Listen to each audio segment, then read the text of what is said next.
All right, good morning, something. It's Thursday, April the 6th, and welcome to the House Judiciary Committee. It's a voting session. We'll have voting session later today, in between the first and second sessions of the House of Delegates. We have a number of bills that we're going to take up, and we're going to start with 430. House Bill 430 is a bill from Delegate Wilkins. She proposed, in a conversation with me, she proposed a significant amendment that would change the bill significantly, and that amendment is represented in what you have before you as 193528. The bill would be struck in its entirety. So the bill as it stands right now deals with issues related to a qualified immunity for police. It would strike the bill in its entirety and replace it with the language that's listed in the amendment, that says, a court shall notify the Maryland Police Training and Standards Commission of the filing of a civil action against a police officer involving allegations that the police officer wrongly caused death or serious bodily injury to an individual. And there's a requirement that the court shall make a notification required under the paragraph 1. I know. It's in the packet that was emailed this morning. It starts on page 28. All right. I beg your pardon. Let me say that again. Let me repeat what Delegate Williams said, that the amendment that I'm talking about is on page 28 of the vote packet. But I'll take a step back while people are finding that. Again, what the bill would now say is a court shall notify the Maryland Police Training and Standards Commission of the filing of a civil action against a police officer involving allegations that the police officer wrongfully caused death or serious bodily injury to an individual. The court shall make the notification required under paragraph 1 of the section within 10 days of the filing of the civil action. There is similar language as we looked at this for nurses and doctors. There's some similar language where if there is a filing in a matter that the governing body looks at that right out of the gate, and so that is kind of where this has sprung from. I will note one concern in the conversations surrounding this was whether the MPTSC would have to do something with that information. At this point, the answer is no, and that's consistent with I believe the nurses, where they get the information that the settlement or that a civil action is taking place, but they don't get the information. They're not actually required to do anything with it. It just comes into their possession so that they have it for future hearings. So I'd ask to move this amendment, and we'll have discussion about it. There's motion for amendment and second. We'll go to discussion on the amendment. I also will mention that Delegate Grammer also has an amendment that he would like considered. We will consider that amendment as well. I know he's not in the room right this second, and that's fine. But we will consider that we will consider that amendment as well, and we'll do that after this one. Delegate Tolles, and then Eric Camp.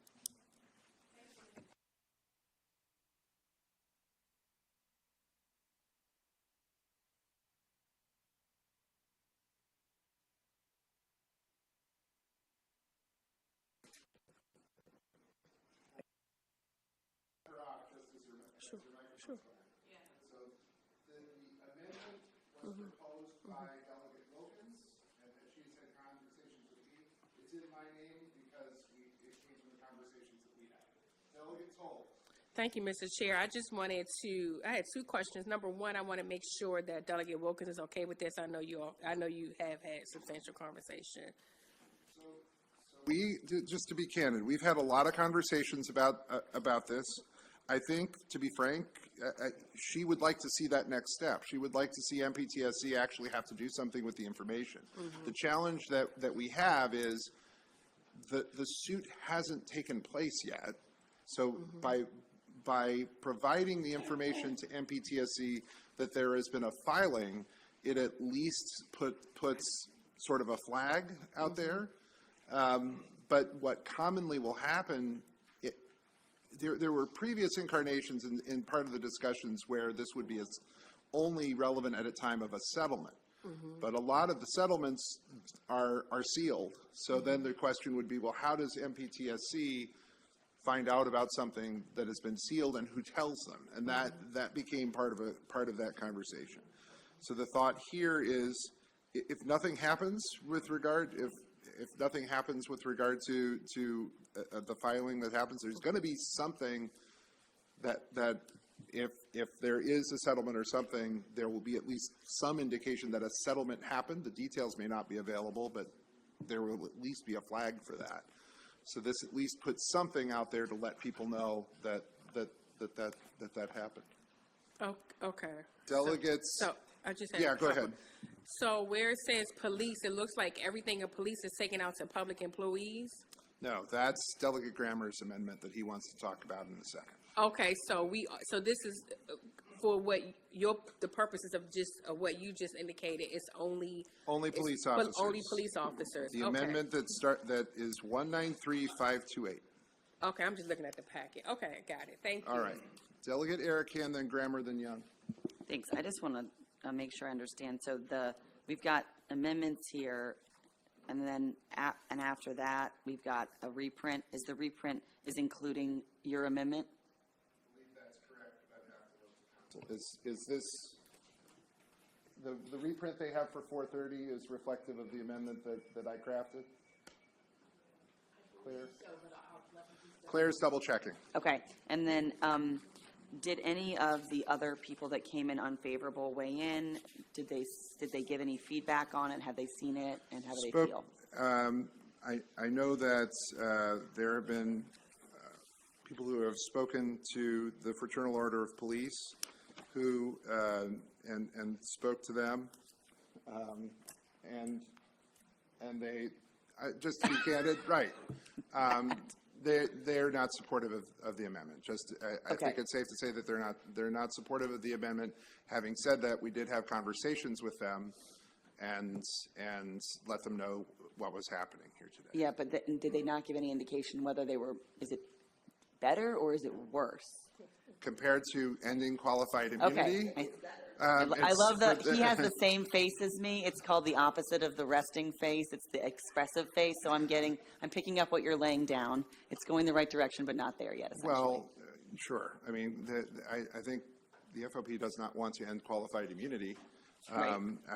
But so yes, this is not that. Delegate Grammer. So I'm reading the amendment here. It looks like the amendment strikes the bill and turns it into a reporting measure that is articulated pretty clearly in the amendment. Yes, Okay. that's what it is. It's Thank a you. reporting measure, and that's it. Delegate Young. That's okay. Are there further questions on the amendment? The reprint is not for my amendment? That's for Grammer's amendment? Okay, so the reprint reflects Delegate Grammer's amendment, which we'll get to in a second. Having said that, the amendment that's before you right now is my amendment, the chair's amendment. And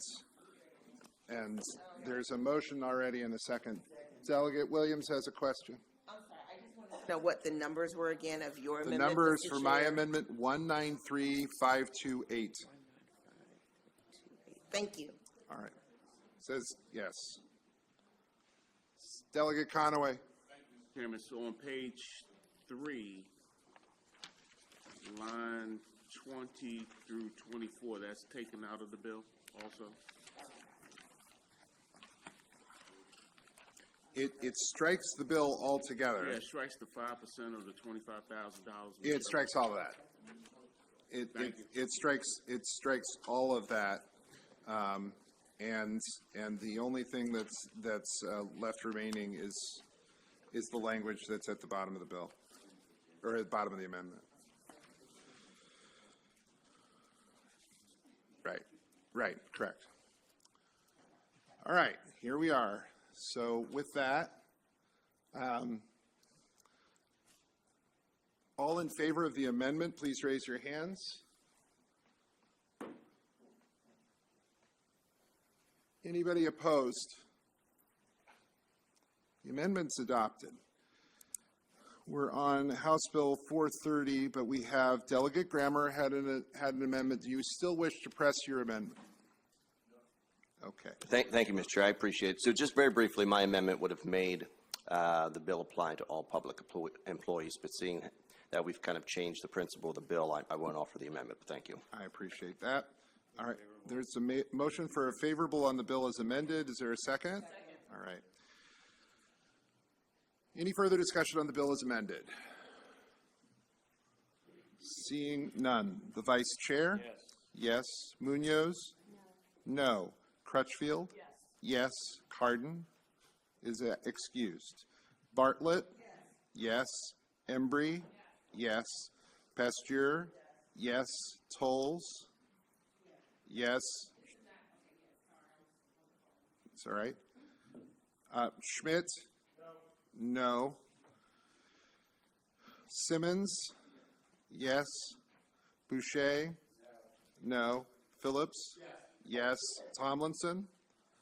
No. Erican? No. Taylor? Yes. Simpson? Yes. Grammer? Yes. Young?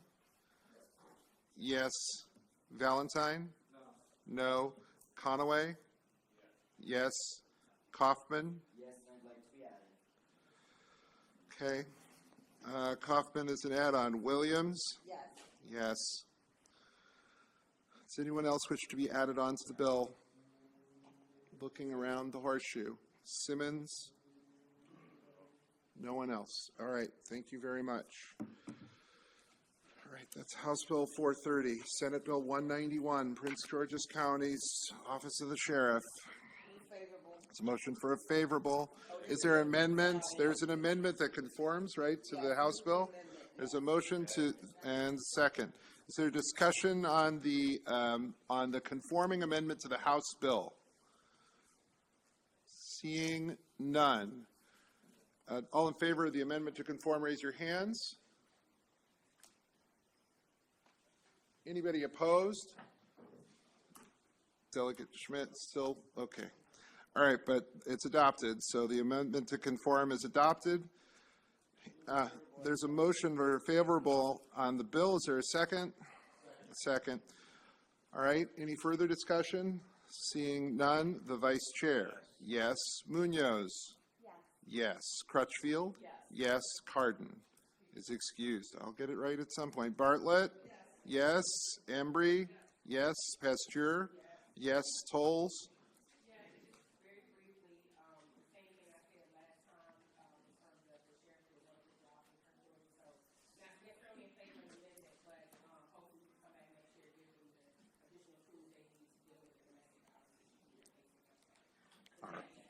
All right. Delegate Schmidt? Yes. Simmons? Yes. Boucher? Yes. Phillips? Yes. Tomlinson? Yes. Erican? Yes. Taylor? Yes. Simpson? Yes. Grammer? Yes. Young? Yes. Valentine? Yes. Conaway? Yes. Kaufman? Yes. Williams? And motion's adopted. Senate Bill 293 is Senator Sidnor's bill. It makes one change, and it talks about how we refer to what up to now would be considered an inmate. It would be an incarcerated person. There's a motion for a favorable and a second. Is there further discussion on Senate Bill 293? I'm sorry, you're the Vice Chair. You're the minority ranking member. Delegate Munoz.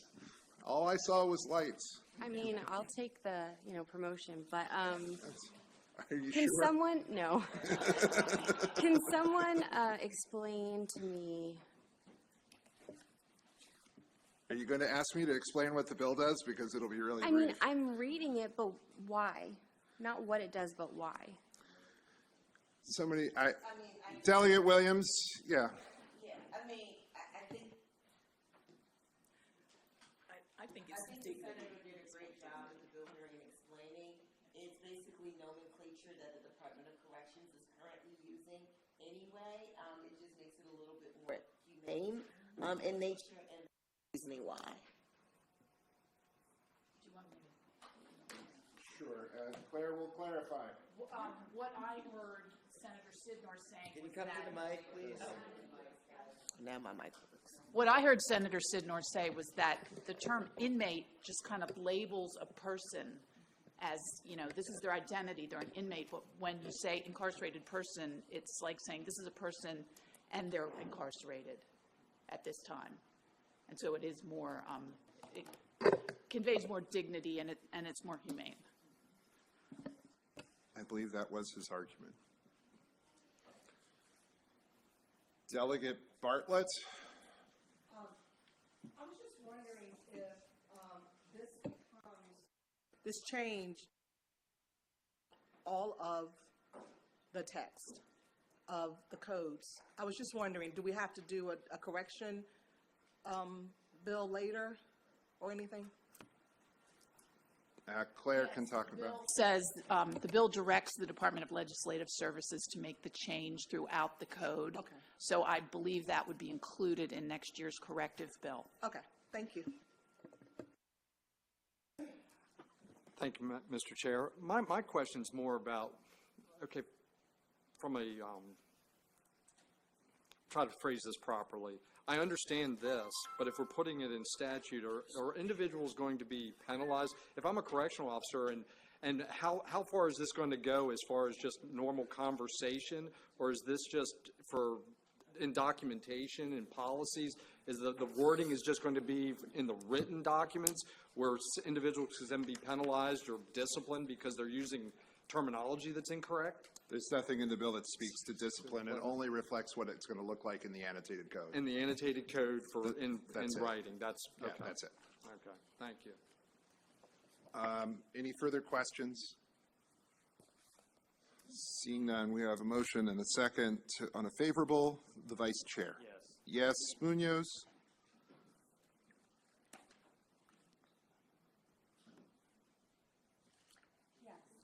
Yes, Crutchfield? Yes, Cardin? Bartlett? Embry? Yes. Pasteur? Yes. Tolles? Yes. Schmidt? Yes. Simmons? Yes. Boucher? Yes. Phillips? Yes. Tomlinson? No. Erican? No. Taylor? Yes. Simpson? Yes. Grammer? Yes. Young? Sure.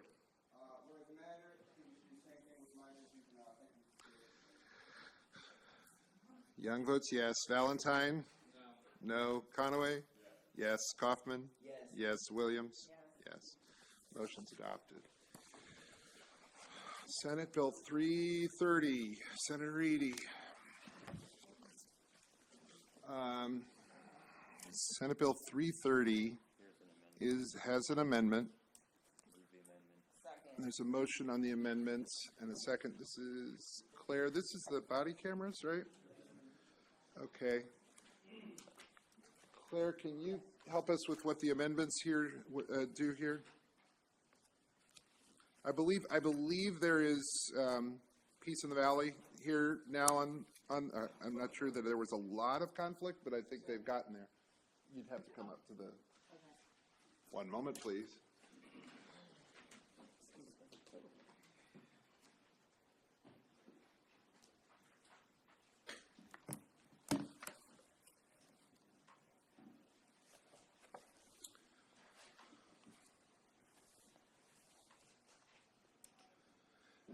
Claire is having a technical issue with her computer at the moment, so let's try to help. All right, the Vice Chair, please. This is an uncontroversial bill to create statewide body cam procurement for local law enforcement, and the amendment just creates notification for the police departments that that this opportunity is available on the Maryland Marketplace Advantage, and it has a technical correction to some of the terminology. Move the amendment. There's a motion to move the amendment. Is there a second? Is that already? Is there a second? Thank you. God help me. All right. Questions. We'll go with Eric Hand, then Tomlinson. Again, I just want to understand that we have a reprint here too on the next bill. It's the matching bill, I guess. Well, Yeah, so yes, exactly. So, and that reprint, does that incorporate the Senate amendment as well believe into it? so. Yes. Okay, so the House bill is essentially the actual bill. Because you Yes. know how these amendments are. It's like Yes. strike this and then start with the, and, you know, I don't know what the Yes. hell that means. So, okay, the reprint is what we're looking at. All right, thanks for your work on this, guys. Thank you. Delegate Tomlinson, then Grammer. Thank you, Chairman. Vice Chair Moon, where, maybe if you just point out the page number or just tell me, what did you say, how this incorporates e-Maryland Marketplace?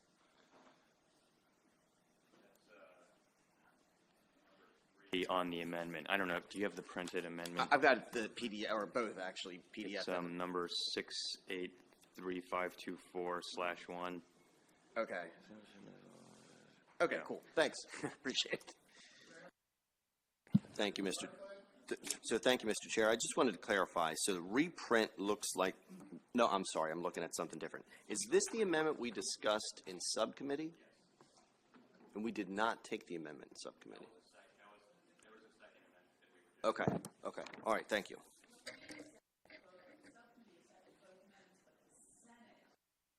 Didn't add one of them. So this bill, both of these bills now reflect what the subcommittee approved, the first time and the second time.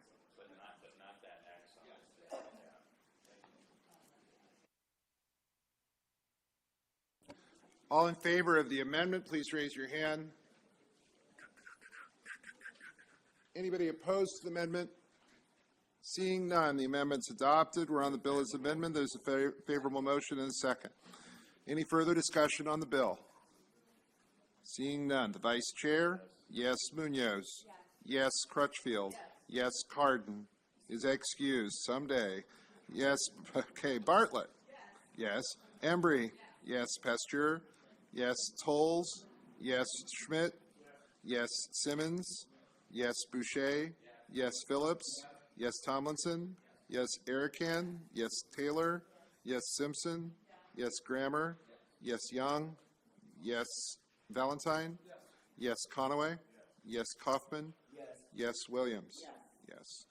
On House Bill 332, it's amendments that basically conform it to what we just did to the Senate bill. Can I have a motion on the amendments? This is House Bill 332. There's a motion and a second on the conforming amendments. Further discussion on the conforming amendments? Seeing none, all in favor of those amendments, raise your hands. Okay. Anybody opposed to the conforming amendments? Amendments are you opposed to the conforming amendments? I'm just checking. It's fine. I'm just saying. The amendments are adopted. The bill is amended. Just making sure. The amendments are adopted. I need a motion on the bill as amended. There's a motion for a favorable and a second. All right. Any final discussion on the bill as amended? Seeing none. The Vice Chair? Yes. Munoz? Yes. Crutchfield? Yes. Cardin? Yes. I just now want everybody to say it repeatedly until I get it right. Embry? I said Bartlett. Bartlett? See, it's all, okay. Embry? Yes. Pasteur? Yes. Tolles? Yes. Schmidt? Yes. Simmons? Yes. Boucher? Yes. Phillips? Yes. Tomlinson? Yes. Erican? Yes. Taylor? Yes. Simpson? Yes. Grammer? Yes. Young? Yes. Valentine? Yes. Conaway? Yes. Kaufman? Yes. Williams? Yes. All right.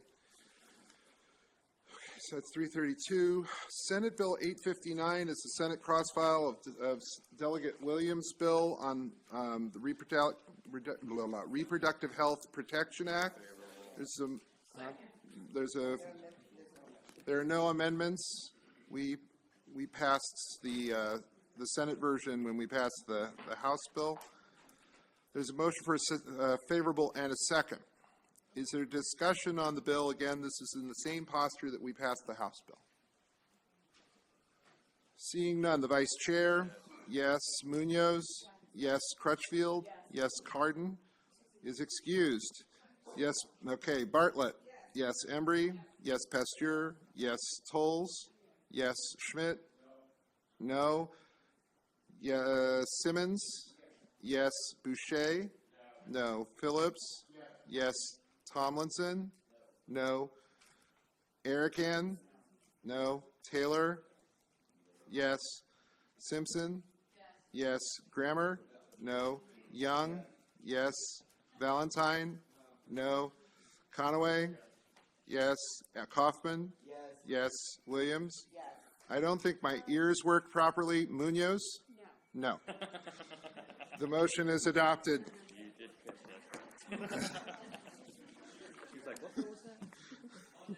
I didn't hear that properly. I can't, I'm not perfect. Senate Bill 789, Senator Heddleman's bill. There's a motion for a favorable. There's no amendments. Second. This is the clean cross file of Delegate Bartlett's bill. Any questions on the bill and the favorable motion?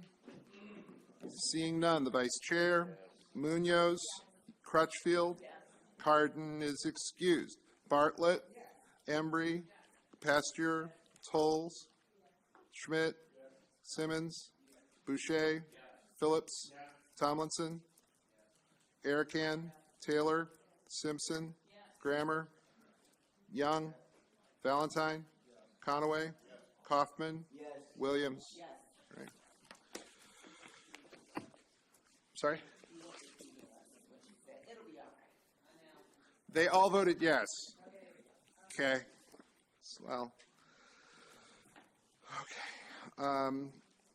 There was a question asked before about Senate Bill 351 and House Bill 760. Senate Bill 351 does have a fiscal note, but my understanding is that there is money in the budget for it. So it's there. The Senate bill is clean and reflects a lower amount of money that would be allocated to the program. I think it's $225,000. And so could I have a motion on Senate Bill 351? There's a motion for a favorable and a second. Is there further discussion on the bill? Can we pass the House bill, Mr. Chair? The House bill is right behind this. Okay, got it. All right. 351. Oh, sorry, Delegate Erican. Can the sponsor just walk us through the process? Well, the sponsor of the next bill, maybe. Embry, Delegate Embry. How would it go? Like, how would people gain access to it? Where's the department going to be housed? What's going on? Absolutely, and thank you for the question because we adjusted it in part in response to some of the questions that were raised here. So it's $225,000, not $500,000. It will go entirely to the Maryland Legal Services Corporation. They already have a structure of giving grants out to organizations across the state that provide either fully pro bono or low bono legal services.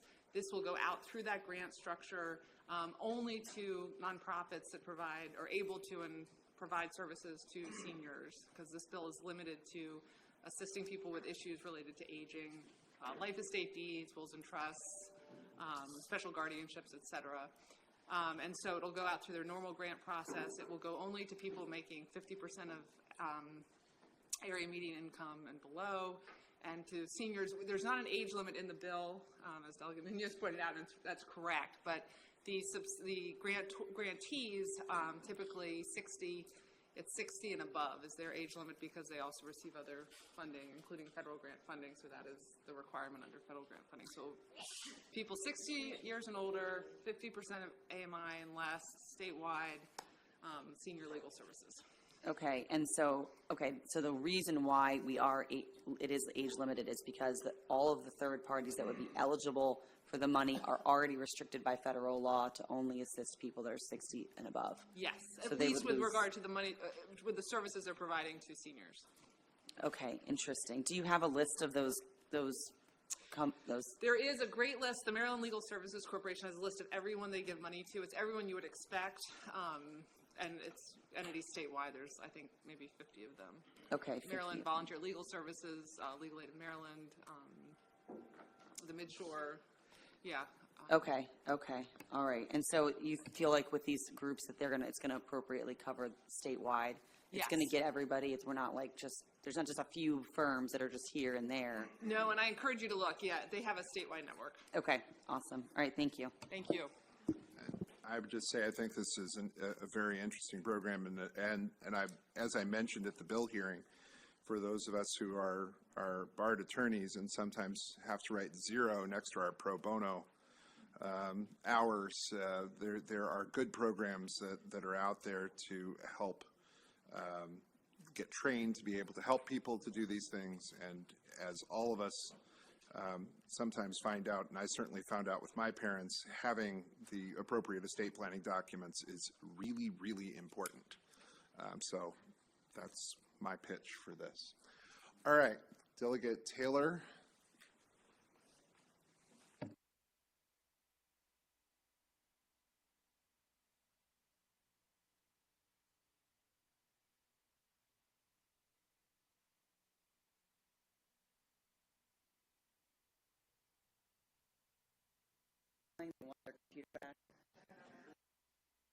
Oh, okay, thank you.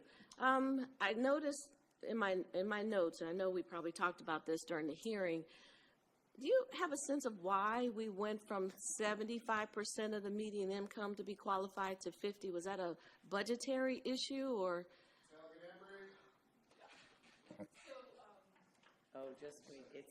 Oh, sorry. So 2 reasons.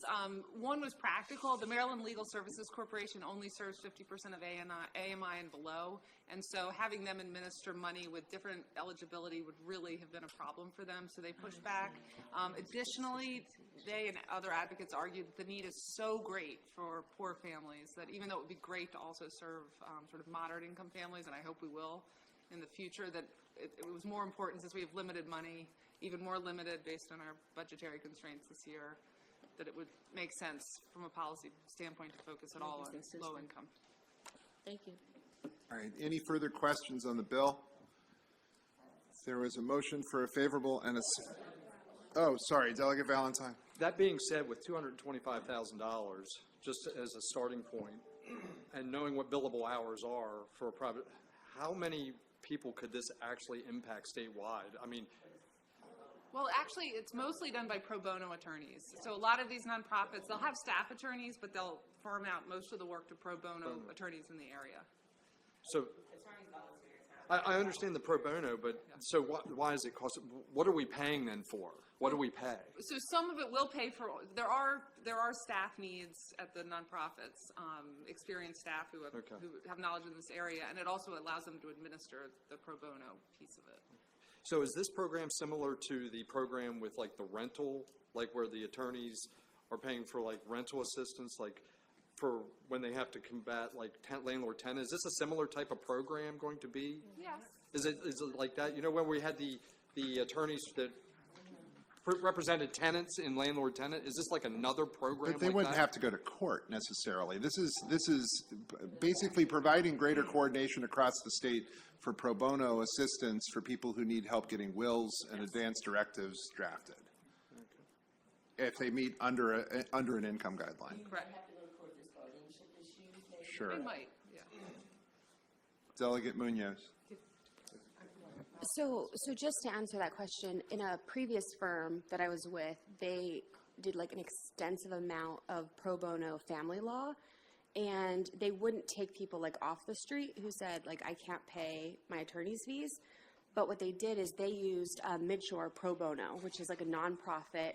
And what would happen is people who could not pay, which a lot of times they're like single moms with a bunch of children after their husband leaves, and you know they're dealing with these kind of issues or child custody or whatever, they go to the center, the nonprofit, and they're able to like assist them figure out what they need, and then they also vet them, and so they determine that they qualify for pro bono or low bono services. So like if a normal attorney for this kind of work is going to charge $350 an hour, perhaps a low bono version would be like $100. I don't know, but so sometimes it's lower, and so it would pay that cost, and it also pays for the program.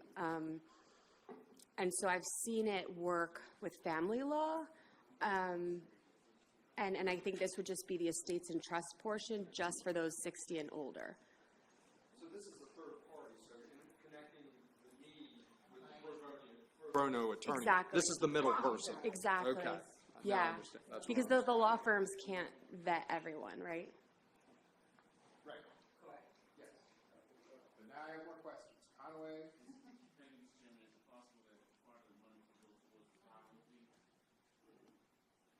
Oh, there are, well, for family law, we don't have, it's waived. For, sorry, I believe for the pro bono filings, the fees are usually, so I. At the Register of Wills office? Really? Thank you very much, Mr. Chairman. But the money could be used for the fees. Thank you, Mr. Chair. Very briefly, respectfully, I'm going to be a no on this one, and I just wanted to touch on why. There's about a 10 to 15-year cycle down here. We usually raise a bunch of spending, and then we have a revenue deficit, and then we end up substantially raising taxes. And it's a big cycle that happens over and over and over. And I actually like the idea and the principle, and I don't have any problem with that at all. But my bigger problem is that the way it feels in my district is that the entire middle class is becoming indigent. So if this goes into place, we'll be taxing people's retirement income, which most states don't do, and a lot of people are leaving this state because of that. And we're going to create a new grant program, and we've created thousands of grant programs for thousands of different issues. And again, the premise of that particular grant is very noble, but what we're doing is we're expanding the government in that case, and we're limiting a person's ability to just get that done on their own. So maybe it's just the way I grew up and the way a lot of people in my district feel, but I don't think that's the seeing where we're at and the people that we're losing from the state. I love the premise and the spirit, but that's why I'm going to have to be a no on this one. Thank you, Chairman. I'm looking at the Maryland Legal Services Corporation's client income eligibility guidelines. Is what I'm looking, and it's 50% of Maryland median income. Are these numbers, do you know, or this So is on the website, that's it. It's like 33,000 is for single family. so what you're proposing follows Yes. exactly what I'm looking at. Okay, it doesn't change, or at least it's not a bigger or smaller net. Okay, That's exactly right. gotcha. Okay, Yes, except the age, adding an age. and it is 60. That's not in the bill, but that is the standard age because of federal grant guidelines. Okay, thank you. Yes. Mr. Chair, I respectfully, at the request of others, move to previous question. Motion to move to previous question. All in favor of the motion, say aye. Aye. Opposed, no. As opinion of the chair, the ayes have it. We're on the previous question for a favorable motion.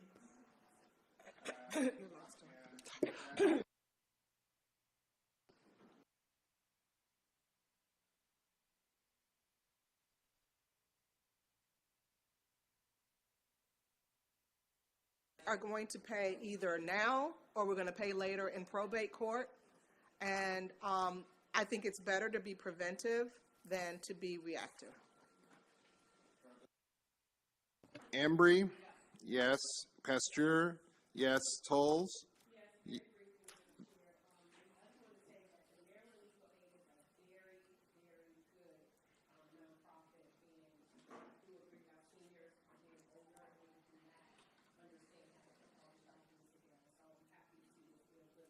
Delegate Embry, yes.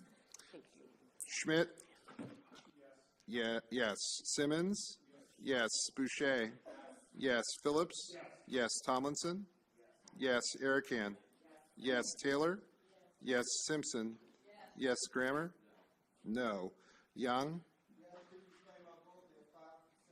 Attorneys in America, are African American. We have a severe deficit of these services in our community. This will specifically help my district. Thank you to the sponsor. Young is yes. Valentine? No. Conway? Excused. You work for the Maryland Legals? Never mind. Kaufman? Yes. Williams? Yes. The motion is adopted.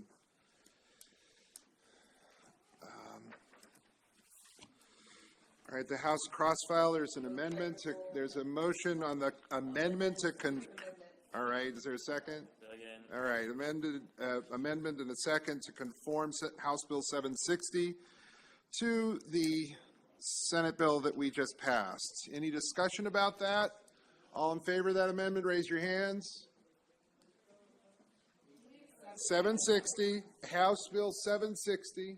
This is the House crossfall. All right, so the amendment is adopted to conform Delegate Embry's bill to the way the bill passed in the Senate. There's a motion for a favorable as amended and a second. Any further discussion on this? I think we had plenty before. I would just say, if you want to add, you can add. If you want to add, you need to let me know as we go around, please, and thank you. The Vice Chair. Yeah. What are we calling it? Are we calling it an Arakan for this one, or are we? Yes, add-on. Munoz. Yes. Yes. Crutchfield. Yes, add-on. Bartlett. Yes, and add. Embry. Yes. Pasteur. Yes, and add. Tolles. Yes, and an add. Schmidt. Yes. Simmons. Yes, and add. Boucher. Yes. Phillips. Yes, and add. Tomlinson. Yes. Arakan. Yes. Taylor. Yes. Simpson. A bold yes, and an add. Did you want to say add? Okay, Arakan, I beg your pardon. Taylor's an add-on, Simpson's an add-on. They both vote yes. Grammer? No. Young? Yes, and an add. Valentine? No. Conaway is excused. Kaufman? Yes, and an add. Williams? Yes, and an add. Thank you. Motion's adopted. Senate Bill 592, Senator Smith's Surplus Military Equipment Reporting Bill. There's a motion for a favorable and a second. This was a bill of first impression for us. I believe they already were doing this report in conjunction with the police reform bill that we passed in 2021, if my memory serves. Yeah, well, I guess it predates all that. I'm sorry, it predates all of that. Yeah. And so this continues that reporting requirement. Delegate Grammer, there's a motion and a second. Delegate Grammer?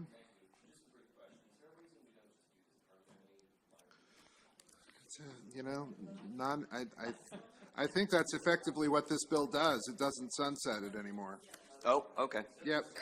It doesn't sunset the bill, so Okay, thank off you. we go. I think, and I'm looking at council really quickly. Am I wrong? Claire? You're right. I'm right? Hey, I'm right today. All right. So party. Like a broken clock. Thank you so much, Delegate Boucher. So appreciate that. So appreciate that. There was a motion and a second. The Vice Chair. Yes. Munoz. Yes. Crutchfield. Yes. Cardin is excused. Bartlett. Yes. Embry. Yes. Pasteur. Yes. Tolles. Yes. Schmidt. Yes. Simmons. Yes. Boucher. Yes. Wait a minute. Kaufman. Yes. Kaufman can start to go. Phillips. Yes. Tomlinson. Yes. Arakan. Yes. Taylor. Yes. Simpson. Yes. Grammer. Yes. Young. Yes. Valentine. Yes. Conaway. Yes. Williams. Very quickly, we will be taking up Senate Bill 1 in the voting session in the interim in between sessions. Any further amendments need to be to the office as soon as possible and certainly prior to the voting session in between sessions. So if you've requested something, it's got to get in or we're not going to take it up. So that's considered your last warning. We've had the bill in front of us for several days. It's time to go. Thank you all very much. We'll be back later this afternoon.